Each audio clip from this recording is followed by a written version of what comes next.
Hello, this is Lisa LaRose here on Connect to Love on PRNFM, and I am joined by the amazing and wonderful Michael J. Russ. I am so grateful, Michael, that you are my co-pilot on this journey, and I'm your co-pilot on this journey. So I want to say welcome to you. Thank you. It's always such a pleasure. I love it. Yeah, and you always inspire me. And you had sent me a quote. And I'll let you read it, but I actually had something that I read, and sometimes you come across these things, and it just it just touches you. And I wanted just to read it. And it says, "The soul doesn't understand the rules of society. It understands feelings and vibrations. It's attracted to what it makes it feel good, and drifts away from what it doesn't." And the person who wrote that, it's the Shi Fi Dang. I have no idea. Dang. But it is like the soul doesn't understand the rules of society. It understands feelings and vibration. It's attracted to what makes it feel good and drifts away from what doesn't. And I think that that's a really fun starting point for our conversation today, because there is so much in the ether, vibrational energy-wise, that we tune into. Sometimes we're not even aware of it, because we are really just a little ball of energy that's floating in the universe, and what we put out, we create a frequency with. And this reality that we have is really a mirror for what our own vibration and our own frequency is putting out. And so I always like to put out kindness and compassion and love and peace whenever possible. Sometimes it's real easy to get taken off track, and you have to kind of do that pivot point and bring yourself back. But the wholeness and the connection you feel when you do bring yourself back to that state of your truth and your bliss there's nothing like it. I don't think any Powerball can give you the same satisfaction or inner peace that being able to do that does. And Michael, I know you are a master at it. You had a wonderful time on your holiday, and I'm curious, was there any points in your weekend getaway where you found yourself needing to pivot and sort of shift the energy from, or was it all just a wonderful bliss? Well, I played 3 rounds of golf 3 days in a row, so the answer to that would absolutely be yes, because golf mirrors life, and the courses that we were playing were completely different than what I'm used to playing.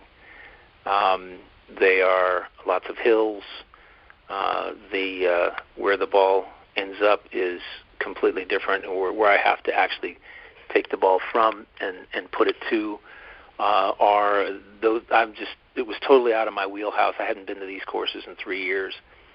So it was a exercise in mental management, let's put it that way. And the first day probably shot the worst round I've played in, oh my God, years. At least since I changed my swing, which were probably about 7 or 8 years. A very humbling experience. There were some positive takeaways from it. However, the score was what the score was. So the next day you go out and you play a different course, and you have the same issue. And for me, the second course, probably there's one absolute highlight. I'm going into the third hole. I have put the ball 64 feet, from where it needs to be in a little 4-inch hole. Wow, and that's amazing. 64 feet is a long way. I put the ball it's a long out. way. Oh yeah, 64 feet is 18 yards. I walked it off. It was 18 paces. 18 yards. Oh, no. I'm 18 yards away from where I'm supposed to be putting the ball on the second shot. I was going downhill. I had to go over a little hump. It had to go left, then go right.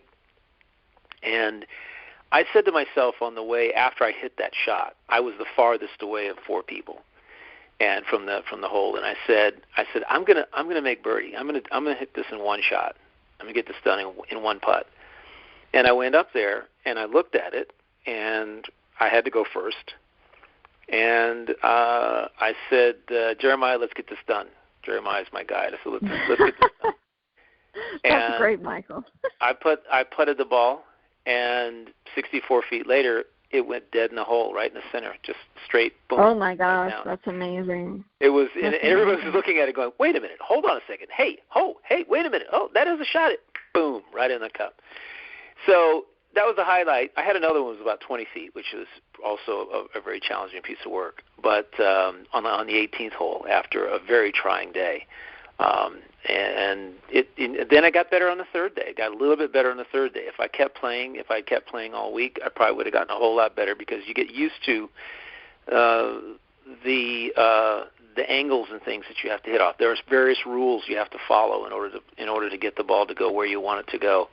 And for me, I would say the whole weekend was an exercise in continually resetting my emotional state. That's really what it was. Wow. Because golf is a singular sport. It's a solitary sport. It's a sport where you're playing against yourself in essence, not against other people. I mean, you might be betting one thing happening or whatever, create competition. However, it is you against you. It's you with a club in your hand, you in your mind, willing something to occur, staying positive, knowing that even though the last hole was a disaster, and I had 4 holes that were absolute disasters, scores that I haven't shot per hole in, oh my gosh, decades. I mean, it was amazing. Actually, not decades. We were there 4 years ago, pre-COVID, and we would go once or twice a year. And those scores, 8s and 10s. I mean, these are ridiculous scores on holes. But you make a mistake, you eat it, you keep, you take your medicine and you keep going, and you say, okay, I'm going to reset.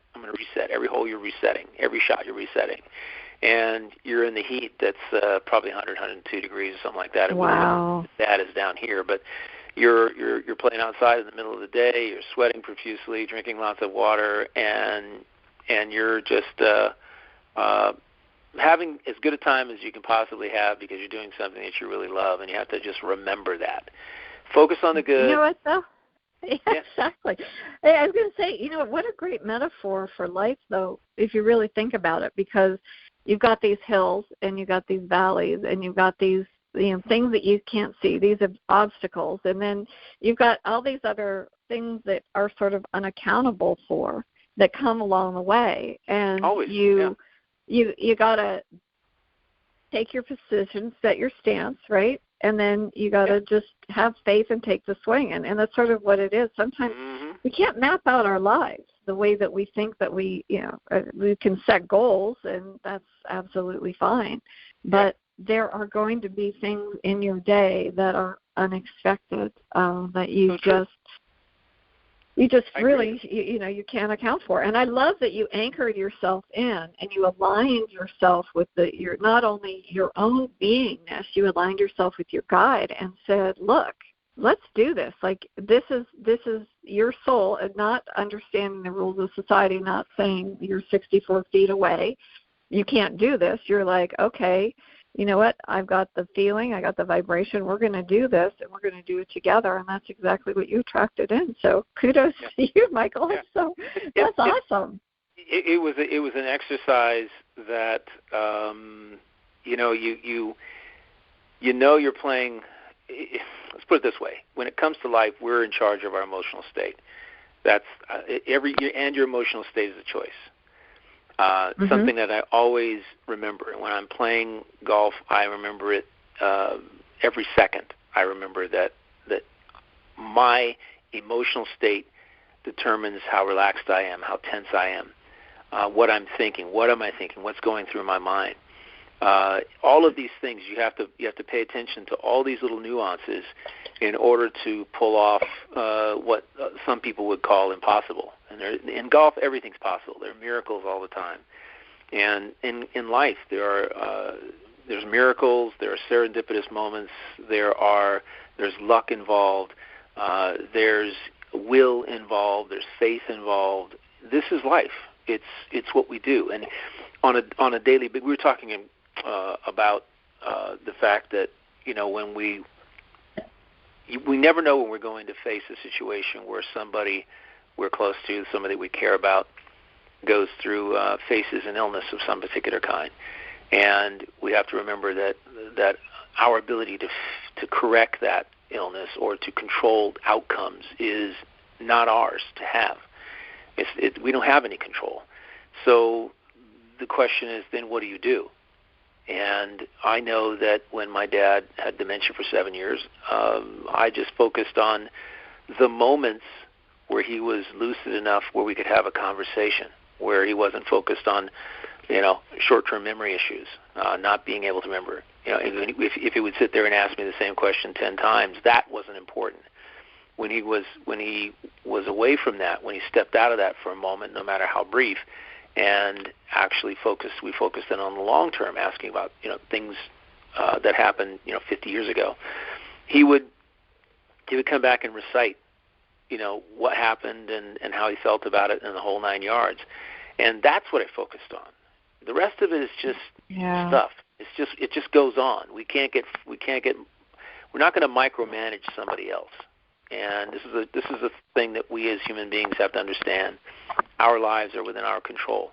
We cannot control whether somebody does what they should be doing to take care of themselves now to prevent health issues in the future. Right. You can't get a smoker to stop smoking. It's something they have to do on their own. You can't get somebody to get out and walk to be healthy if they sit all day, and if they eat the things that aren't really good for themselves, that are going to have a negative long-term effect. You can influence, you can be a role model, however it is that person's choice. And I find this in relationships all the time, that we want the other person, our significant other, to do what they need to do to stay healthy. We want them to do what we do if we have a focus on health. If they don't do it, we can't let it ruin our relationship. We have to simply, again, be an influencer, be a role model, but you can't control, you can't tell somebody else what to do, no matter how much you love them or how much they love you. It's not going to happen. And if you want to have a loving relationship, you must let them be who they are and let them make the decisions on their own, and let them face the consequences of the decisions. Let them face those consequences. You can be there to support. However, it's not a "I told you so" moment. It's a "Hey, what are you going to do now?" Because the cosmic 2x4 hits different. Hits everyone at a different time in life, and for whatever reason, right? For whatever reason, that cosmic 2x4 will rear its little ugly head, and it's just attempts to by your own guide to get you back in line with what your soul's vision is for this life. Your soul has a vision, has intentions, and when the farther away you go from those intentions, the more I'm going to say pain and suffering, but the more you'll stumble. It's really kind of an interesting thing. I was sitting down this morning just thinking, when do I feel the absolute best? When I am doing anything that's in line with my intentions in life, and my soul's intentions specifically. So I kind of know what I'm supposed to be doing where at this particular time in my life. This is like phase 3, of my life, or maybe phase 10. I don't know. I've had a lot of phases. And turning another chapter, I know what I'm doing, and I've literally let everything else go by the wayside. So I focus on that, and I focus on how I feel, and I feel awesome when I am focused and doing the things that I'm supposed to be doing that will move me into the next phase of my life. When I do the meditations in the morning and the afternoon religiously, no matter what, I make time to do them. And if I'm short on time, I still make time. I just say, hey, give me another 10 minutes. I got to do this thing. And I sit and I focus. And I feel awesome. And it's interesting because we wonder why in our lives it feels like we're beating our heads up against a wall, working for a corporation. We're unhappy, or we're an entrepreneur doing something that doesn't feel right. We know it doesn't feel right. And then we just ignore it. And it could be because it's just not in alignment with where we're supposed to be, not with our soul's vision, at least. And you will know it when you feel better, when you feel good, when you feel happy, when you feel joyful. You'll know, oh, that's it. I'm following the right track. I'm doing what I should be doing.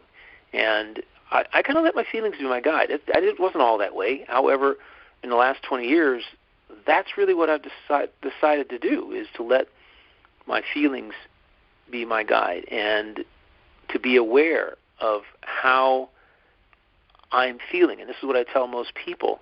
I've told people in my podcast for years, being aware of your emotional state is critical for you being able to remain joyful, happy, peaceful, friendly, loving. It's essential. And I know you pay attention to this. And our listeners, if things aren't going right in your life, there's an assessment that has to be made. What are you doing? What are you thinking? Are you doing what's bringing you joy? Are you loving your life? Just in general, loving your life in general, because that's the beginning of everything. That's where everything starts, is if you can say, I love my life, then everything else really starts to fall into place. It is really that simple. Do you love your life? Do you love everything about your life? And if there's things you don't love about your life, you can change them. And you really must change them until you can say, yeah, I love everything about my life. I love where I live. I love who I hang around with. I love my friends. I love my family. I love my significant other if you have one. I love the geographic location. I love my house. I love everything in it. And when you can say that with complete confidence, boy, miracles then begin to happen. The door opens for you. The world is your oyster, so to speak, as my guide puts it. It is your oyster. And everything else that happens doesn't impact you as much. Things don't impact you. The stuff, the drama, the chaos, the craziness, the outside influences that are seeking to disrupt your emotional state so that they can take advantage of you. Because that's the world we live in right now. If it were everybody loving everybody, it would be completely different than it is now. But unfortunately, that's not the world that we live in. People have figured out how to shift your emotional state, make you feel how they would like you to feel so that they can take advantage of you in one way or another, get you to come over to their side, get you to believe what they believe. Your ability to reason is one of your greatest gifts. The ability to... You're 100% right. Yeah, to do that. I mean, I know... And recognizing that, too, Michael, I think is really important because... And trusting, because whatever is showing up for you is perfect for you, and really understanding that. And I want to just go back to something that you said, because when you were speaking, one of the things when I in my holistic practice, it was one of the greatest lessons that I had to learn was that you can't want something more for somebody than they want for themselves.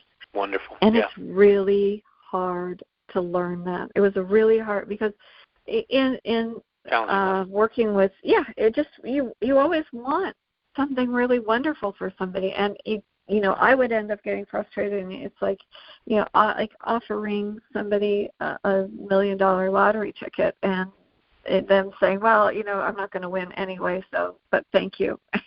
Toss it in the garbage. And it could have been the winning ticket. Exactly. You don't know. You don't know.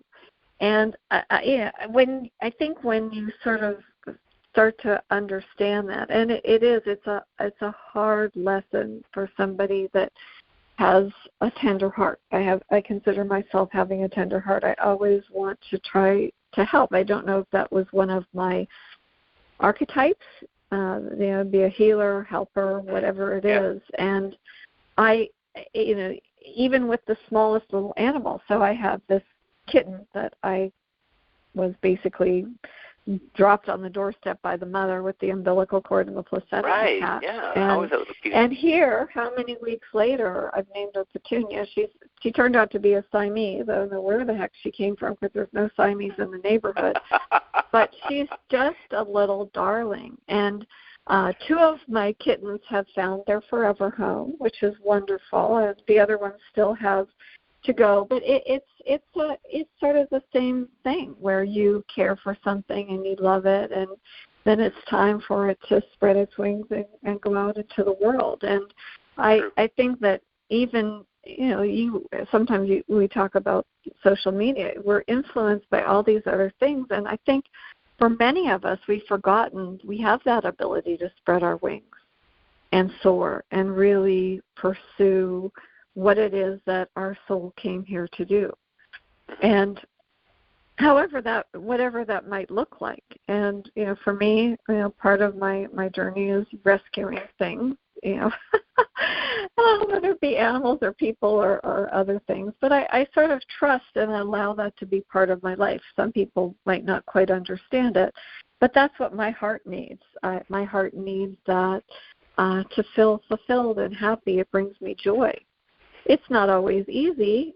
Sometimes I lose an animal, and it's very painful. But you just have to. You love unconditionally, and I think that is part of the truth of who I am, and I honor that, and I allow that to sort of flow into everything that I do. And it's pretty interesting. You had sent me a quote. I would love it if you would read that quote that you sent me, because I think it's so apropos to where we are in the conversation, and also where we are in our journey on the planet right now, time-wise. Just what's unfolding in so many people's lives. Are we talking about the one kindness? Kindness. Let's see here. Yeah, are we talking about happiness is the new rich, inner peace is the new success, health is the new wealth, and kindness is the new cool? Is that what you're referring to? Yeah. Uh-huh. Yeah. Yep. I mean, that's just someone had sent this to me today, and I think it's so amazing how happiness being the new rich, inner peace the new success, and health the new wealth, and kindness the new cool.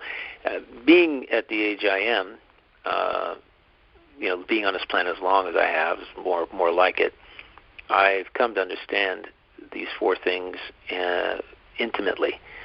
That when you are happy, when you are at peace with yourself and your life, when you're experiencing health and well-being that is born of positive choices and decisions and choices that you've made decades ago. The problem with choices with health is that it's easy for us to do something we do today and not thinking about how it's going to impact us tomorrow, and how whether we're eating processed foods, things that are incongruent, putting things in our body that are incongruent with our metabolism really is, I guess, the best way to put it, because that could cover a lot of things. And we don't have to, adopt one particular, was it paleo or keto or vegetarian or whatever. We don't have to go to extremes in order to make something happen, in order to be healthy. A lot of it is what's going on in our head. What's going on in your mind is just as important as what you're putting into your body. And I was telling a friend of mine on the way back from the gentleman who played golf with that it's pretty amazing how people simply haven't a clue sometimes. They're not grasping the fact that what's going on in their head has more to do in many cases with their health. If cancer is 90% lifestyle and 10% genealogy, as I've been told, 90% of cancer, everybody has predisposition to all kinds of things. And it's your lifestyle and what's going on in your head between 5 inches between your ears throughout your life that can determine whether or not any of these things surface. And I like to say, for me, it's 30 years ago. I just stopped doing things. I don't know. I had the presence of mind. I think now that it was my guy that was telling me, we need to be, at a certain point in life, in the last phase of your life, the last third of your life, we're going to be out doing some things. I want you to be healthy doing them. I want you to have the energy, the vivaciousness to be able to go out and talk to the world, or allow me to talk to the world. Not going to be able to do that if you're not healthy. And I kind of had this presence of mind to say, okay, I'm going to stop doing these particular things. Watch the sugar intake. No more sugary drinks. Stop drinking Cokes and soft drinks. Let's just soft drinks. I don't necessarily blame Coke, because all of them not that great. Anything that has sugar and anything that's been processed to the best of my ability, just stop doing it. Draw back to a simpler life. Stop eating fast foods. And I've done that. And I've told people the other day, I said, you know what? If you stop drinking soft drinks for about a month, when you drink one, you're not going to like it. You're not going to like it. I totally agree. I haven't been able to drink any soft drinks in years. It's not be sweet. Yeah. And if you eat fast foods, if you walk into a fast food restaurant, if you don't go for a month and you walk in, you're not going to be able to stand the smell. You won't be able to come near the place. And the food may still taste good. However, it's going to taste different, because now your taste buds have acclimated to something different. And I find it amazing. And I tell people, I say, the laboratory is a place where corporations go to create what they believe can touch you emotionally, touch your taste buds, and impact you emotionally. And that a laboratory can produce the taste and the smell of a strawberry chemically. They can do that. And when you see strawberry and you see the word natural flavorings, that's literally what they've done. They've taken the chemical strawberry, the flavor and the exact flavor profile of the best strawberry you've ever eaten, and the smell of the best strawberry you've ever held in your hand, and they can take that chemical and put it in anything, strawberry, peach, lime, whatever. They can do that. And the problem with this is that nature is not perfect. Nature is imperfect. And that's the beauty of it. We are not seeking perfection. What we're seeking is the ability to coexist with nature and with ourselves and with others, to coexist. And that's when we're looking for perfection. Whether we're looking for the perfect, there's no perfect friend, there is no perfect lover, there is no perfect anything. Looking for them only really leads you to overlook something beautiful that's just right in front of you. And that's really my take on things. It's like after a while, the grass is never greener on the other side. It's just different grass. It's just different grass. That's a great way to say it. Mm-hmm. That's all it is. It's just different grass. Right now it looks different because it's different grass. And then you get over there and you go, oh, this is great. You might like it for 10 minutes. Or you might like it for a year. Or you might like it for 2 years. But whatever you went over to the new grass, whatever reason took you there, and whether you were tired of the grass you were on or whatever, it never got mowed. It was unkept. It never got weeded. And now you're going over, oh, that's perfect grass. It's perfect grass. Well, it's not perfect. There's something about it that that's going to become distasteful after a while, because nothing is perfect. And there comes back to what we focus on. And what you focus on is what you become, basically. And I live this on a daily basis. I'm so aware of this, so alert to this, that when I wake up in the morning, I ask myself first, other than saying, hey, I'm partnered up, let's go, what am I focusing on? What am I focusing on today? What am I focusing on in that moment with my significant other, my girlfriend, my partner in life? What am I focusing on about this person? What am I seeing? We can always see the negative in someone. It's easy to see the negative, and everybody's got something about them. Those people who worship stars and celebrities and whatever, they're not perfect. They're just human beings. They're just souls in human form. What do they say? They are non-physical beings in human, vibrational beings in human physical form, experiencing a physical life, having a physical life experience, just like we are.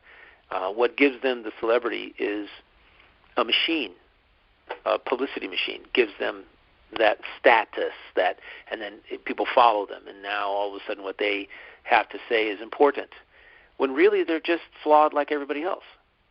There's no perfection. Right. We all have our own little flaws, and if we're aware of them, we can work on them. However, here's the thing. This is Connect to Love. That's the name of this show. The beauty of that name is that love is really the constant. Whether you're physical, non-physical being, non-physical living a physical life experience, or you're a non-physical being, love is the common thread that runs through everything. It binds us all together. What you spend your entire life doing is disassociating yourself from other people so that you can be an individual. You can have a personality. You can be different from other people. What gets lost in the mix is that the thread that binds us together is love, period. And it will. And we don't understand that because we're in the middle of a life that has a lot of pain and suffering, poverty, the killings that go on, the drownings that go on, the wars that go on, all those things are the antithesis of love. They're all here, and I find it. And again, what is it? What we're focusing on? I don't focus on those things. Those things are going to exist no matter what I think, or no matter what I do. They're going to exist. So I simply say, let's focus on what I can control, and that's what I'm thinking. And I'm going to act and think and act and focus on love that binds us, right? Instead of those things that tear us apart. And when the conversation drifts to those negative things, I say, look, what in your life right now, where you're sitting or where you're standing, how does that impact you other than what you're thinking? Unless you're there experiencing it on the ground, it doesn't impact you at all. It's not part of your life. Love, if we all got together as a world and started focusing on love versus its antithesis, right? It's the opposite of, we would make decisions differently. We'd make different choices. And those choices would be based on something positive, something that binds us together instead of something that doesn't. That automatically creates this shift. We would love the planet more. We would love animals more, like you do and like I do. And we would make decisions that were positive for everyone, not just for a chosen few. Right. And when it comes down to money or it comes down to education or anything like that, these decisions are all based on something other than love. And the big question is, how can we get there? We've talked about this on the show forever since we started the show, how we can do this. There's the Love Project that we talked about in one episode. And it's all tied together. And I know you sit around thinking about this sometime. 100%. Yeah. And I had to laugh because I was thinking to myself, everybody should trap kittens, because I found this kitten in the garbage can the other day, and he's tiny and very feisty, and the mother is extremely wild. I trapped her, and I had to release her because I didn't have anywhere to take her to get her spayed right away. But the other day, and I have a cage for them because I need to handle them and whatnot, and I picked this kitten up, and it had its claws out, and it was hissing at me, and it bit the the palm of my hand, and it really hurt. And the easy thing for me to do would be to, react in anger and throw the kitten down and, yell at it and whatever. Put it back in the... Instead, I picked it up by the scruff of the neck, and I looked at it, and I said, you don't have too many options in life. If I put you back outside, it's not going to be a nice outcome. I said, this is something different. And I took it, and I wrapped it really tight in a towel, and so it couldn't escape, and I put it at my heart, and I kissed its little head, and I pet it, and, and it's relaxed now. And it's just, but it's sort of that same thing. It's really easy in the grocery store, somebody behind you with maybe 2 items, and you've got a cart full. Would you like to go in front of me? Oh, it can, just something simple like that is a small act of kindness that can make all the difference. You don't have to. If somebody cuts you off, you just let it go. That's true. And whatever it is. Well, what else are you going to do? Yeah. Yeah. You can't make somebody come back and apologize or somehow be a better driver. It's not going to happen. Right. The but moment you don't is let gone. it ruin your day either, right? Exactly. And it, like you were saying, Michael, we are amazing beings. The heartbeat itself is absolutely astounding. You think about the majesty of your body and, how you're being brought into this life, and just that really the whole magnificence of our whole reality, if you think about it, is really an awe-inspiring. And I know you take your morning walks, and when you walk around, like, wow, it's so easy to drop into gratitude because you're surrounded by so much beauty.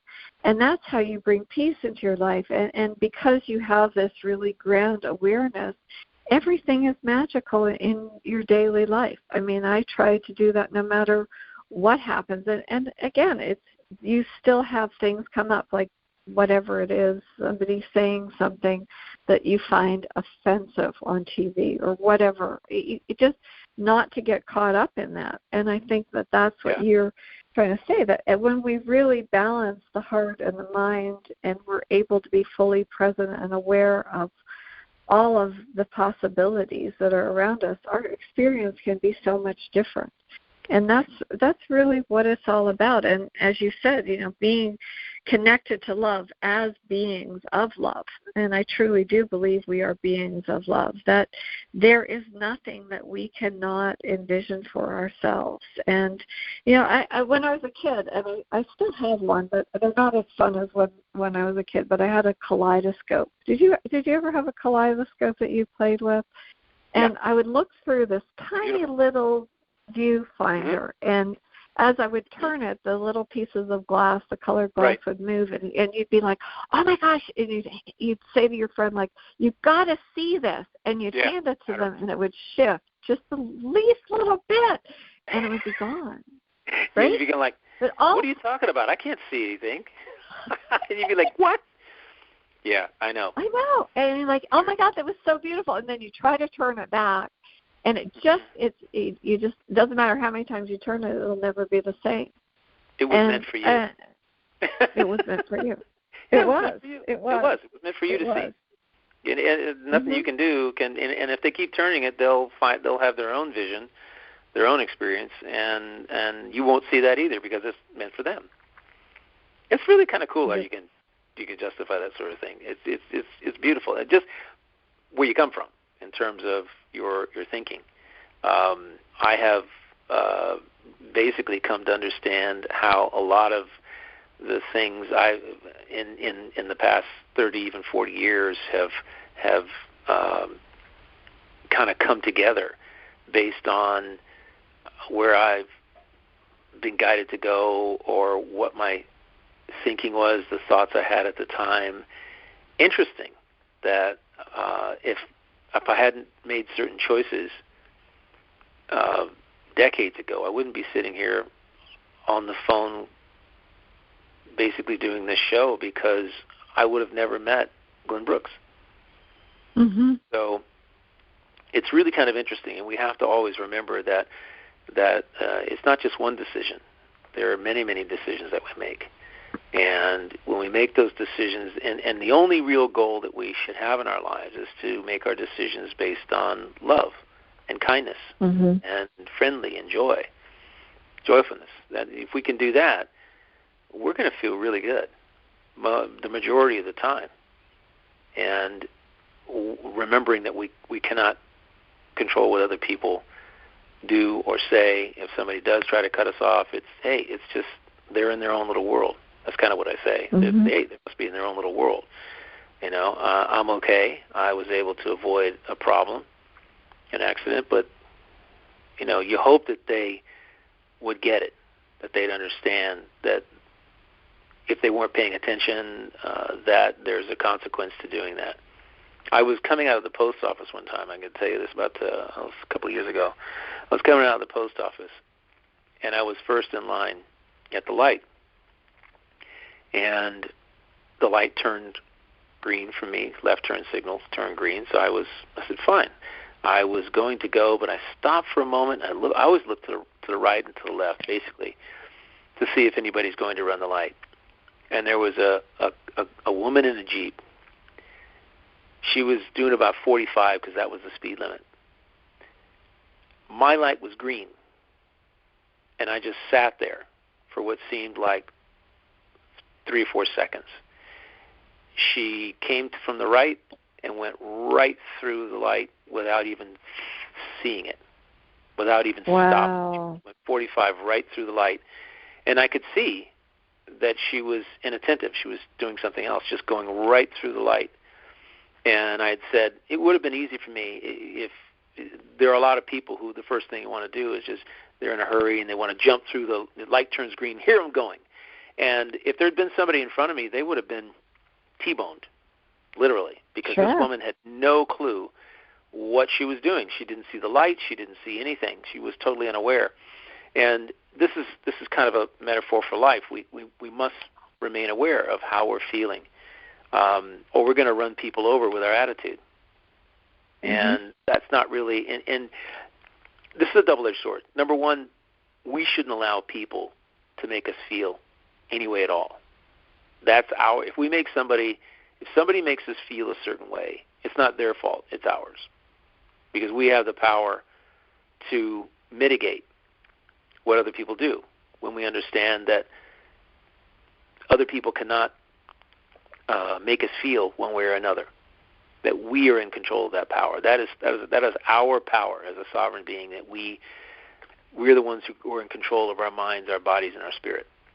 And that's something that takes a constant state of remembrance, constant state of awareness. You have to make sure that when you hear something, when somebody says something to you or somebody does something like that runs a red light or whatever it is, and either it does or doesn't impact you at the time, we have to remember, hey, I can choose how I feel. I can choose the emotions that I'm experiencing at any given time. I don't have to succumb to allowing somebody else to dictate what I'm thinking, what I'm feeling, or what I focus on, for that matter. And this is how, when you really understand that and start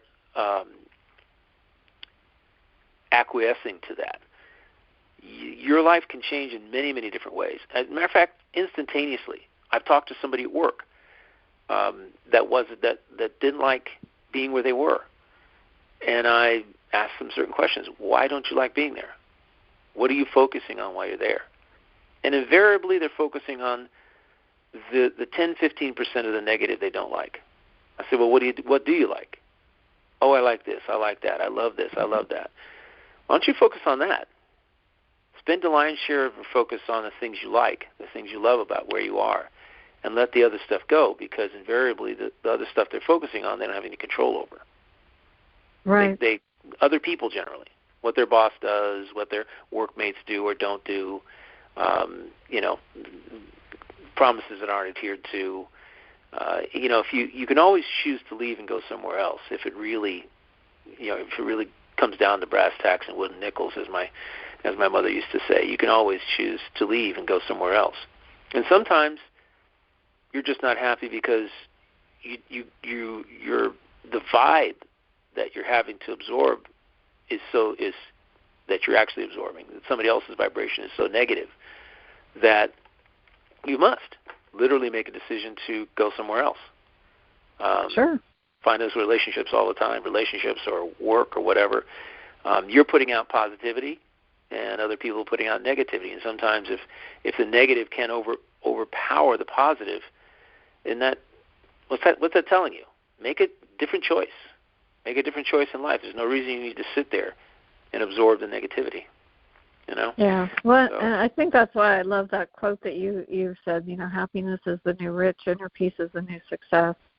You know, health is the new wealth, and kindness is the new cool. Because we are redefining things. I think for whatever reason, we've gone through the different decades, and the opulence that was Versailles and all of those things, and now we're focusing on tiny homes and smaller cars. It used to be like, bigger phones. Then you got like the little minuscule ones. But I think that people are getting away from the illusion of, on one hand, and then embracing it on the other. I don't really know is a balance between.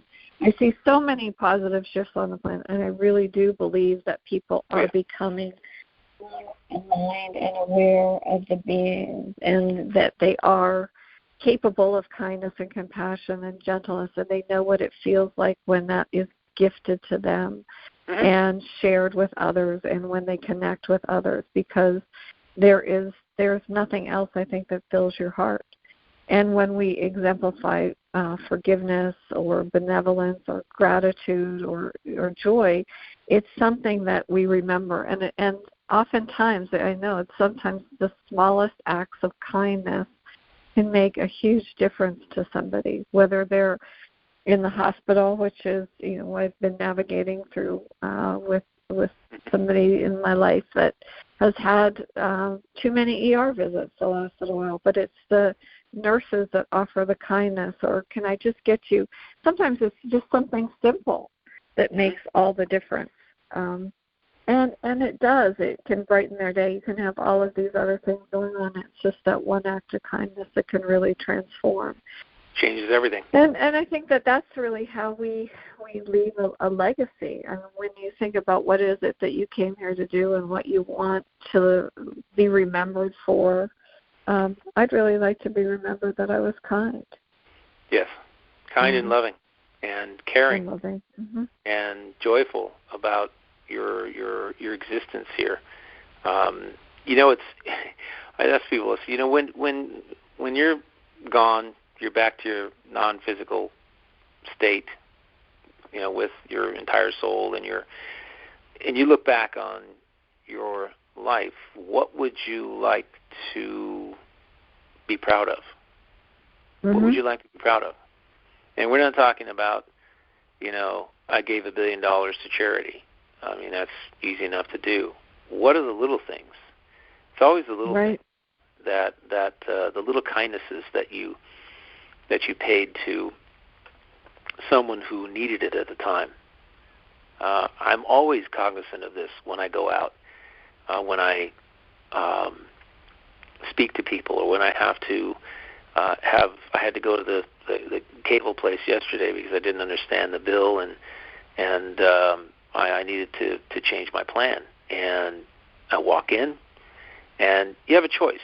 If you're upset about your bill, and that's the stance you're going to take when you walk in the door, that negativity is going to bounce off everything in the room, and it's going to impact other people. Are going to feel it. I want to be the guy that walks in that doesn't that puts out positivity, positive vibration, because it is more than likely, I know, that a lot of negativity has walked through the door. If you're in the service business, you want somebody to feel good. And what was it that I think it was Carol Collins, or the collective, that talked about the ability of love to one act of loving kindness can wipe out a whole lot of. She did say that. That was amazing. Yeah, it was an amazing revelation that when you're around people, when you walk into a group of people, and you're carrying a positive joyful, friendly state of being, if that's what you're putting out, that vibration, it can really undo a lot of the negativity that they've impacted. And that's what I do when I go into these places. On purpose, my intention is to be that positive ray of sunshine on that given day. And it's fun because all you do is look people in the eye and say, and just be courteous. Thank you very much. I really do appreciate that. And yeah, I'll wait. No big deal. And get to the person and thank you very much. Here's my stuff. You can be kind. You don't have to lavish people, with praise and all of that. You just have to be kind. Be the person. Be the antithesis of who of their normal client that comes in, because the only reason they're coming in there generally is to change something. Of course, there are people coming to buy things, but there are a lot of problems people have. I don't like their phone system, so I go there in person. I don't like the digital bots and chat bots. You know what? I love dealing with a human being, and if I have the choice of going through a self-checkout line or dealing with a human being, I would love to interact with a human being. Absolutely. It makes my day, even if it's just a short little interaction. Even if I have to wait in line, it doesn't matter to me because it's important for me to connect with humanity, other people. I need that connection for me. People have name tags for a reason. It's really kind of interesting. I don't find a lot of people who actually call people by name, even though first, if someone's got a name tag on, that's the first thing I gravitate to. I look at their name. I do too. And I call them by their name, like as soon as they come in. Hey Jacob, the guy who helped me yesterday, his name was Jacob. I say, hey Jacob, how you doing? I got an issue, and I know he can solve it for me, so let's just sit down and take care of it. And he says, yeah, they're a person, they're an individual, and again, does love rule your mindset, or is it something else? And if you can be the love and the light that weaves its way in and out of life, then you're going to find that really amazing things can happen. This Sunday we've got 3 servers at one of our favorite restaurants coming over. We're gathering at a friend's house. We always go to this restaurant. And the restaurant is closed on Sunday. So a couple of weeks ago we said, you know what? We really want to cook for you. We really want to, come over, share some wine, just enjoy, and, come over. If you got a significant other, come over with them. If not, that's okay. Come by yourself.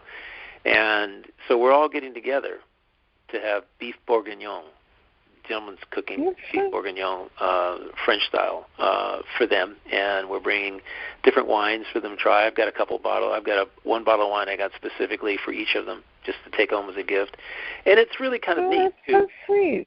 Oh yeah, last time we were in the restaurant, 3 of them were standing around us because they weren't doing much. It was an odd day, and we were all talking and laughing together about things, and they're fun people. They're there to help us. They're there to serve us. And when we go to the restaurant, make a reservation, I ask the GM, I say, can you hook up this person to this person or this person to help us out, to service that evening? And we make sure that we treat them well, we tip them well, because we know that they work for a living. Restaurant people work on tips. And when it's in season, when it's not in season, it's not as busy, and they got to go get another gig. 2 gigs instead of 1. So, sure. Whether when you're on the phone with somebody if you're on the phone with customer service, you get more done with honey. Absolutely. You get more done with honey. It is an amazing thing to remember when you're the biggest challenge is to remember it when you're ticked off about something that just happened. However, the person you're talking to is simply a messenger. The person in a restaurant waiting on you is simply the messenger. They don't cook the food. They just bring it to you. Now, there's certain things that they can do, of course. Sometimes they do, sometimes they don't. But in the end, they are still the messenger. They don't own the business. They don't cook the food in general. You don't even talk to the chef. So treating them badly doesn't actually get you anything. It doesn't get you anything at all. It creates this whole vibe that makes somebody who's not as aware as you are, or as I am, who is really sensitive to what other people think and say about them. If I could snap my finger and do one thing, it would be to go to the younger generations, Z, X, even millennials, Generation R, whatever's next, and say, look, no one can dictate how you feel. That's up to you. No one can tell you how to feel. You are in charge of that. You are the one who determines what your emotional state is in any given moment. It's not, they get into the social media and get caught up in negative comments. And I heard something the other day. There was a commercial about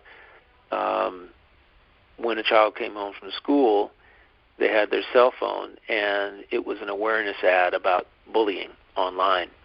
That the bullying didn't stop at the border of the school. It came home with them because it was on their social media. So they literally are exposed to this somebody else's negative comments 24 hours a day because they're connected to that device and that program every day.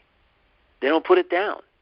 So to them, this is where when I was 7, 8, and 9, and 10 years old, we went out and we got pickup games of flag football, or got a baseball game together with the kids in the neighborhood. Now it's social media. You don't really meet anybody, and anybody has access. Anybody and everybody has access to your social media unless you set it up as private, and you must approve everybody who is part of your social media, which unfortunately many of these kids, I guess, don't do because they want as many likes as possible. So anybody has access. And it just gets to be crazy. How someone feels about themselves is up to them. And that's what I would say. Yep. Yeah, no, exactly. I mean, and you're absolutely right. We have that choice where we want to direct our attention in one way or another. And you said it best, so choose love. Choose that be your point of personal power. I mean, if we all were in that space, wow, and that's really where my vision is for the world. I'd like to believe that this is where we're headed, that as we become more consciously aware of love and we make different choices, that we are shifting that tide to be something grand, really, really grand. Let's hope. That's all we can do is we can hope, one person at a time. Understands and thinks and acts from love, and make sure that that is their state of being as much as possible, regardless of what happens. But I can tell you, the outside influences, the outside forces, as I like to refer to them, have a lot of skin in the game for as far as control, in their attempt to control you and where you spend your money and where you put your opinion. It's a challenge to most people if you're completely unaware and alert to the fact that you are a sovereign being that is supposed to be in charge of what goes into your mind and what goes into your body and what impacts your spirit. It's a challenge. It's a constant challenge, and drama is real. So is the negativity that's out there and how you're allowing it to impact you. Right. Yeah, it's the whole world. Your whole world changes. Yeah, but you're right. As the more we embody love, the more we have a greater capacity to encourage and inspire others around us. And Michael, you so inspire me. I'm so grateful that you are able to be a part of this journey with me on Connect Love, and so grateful for our audience that join us each week, and for Jesse who makes the magic happen. And any last words, Michael, before we sign off for the week? Yeah, let's see. I got one word here. Hate has 4 letters, and so does love. Choose the right 4-letter word and life changes for you. Absolutely. Thank you. Thank you. And until next time, blessings to you.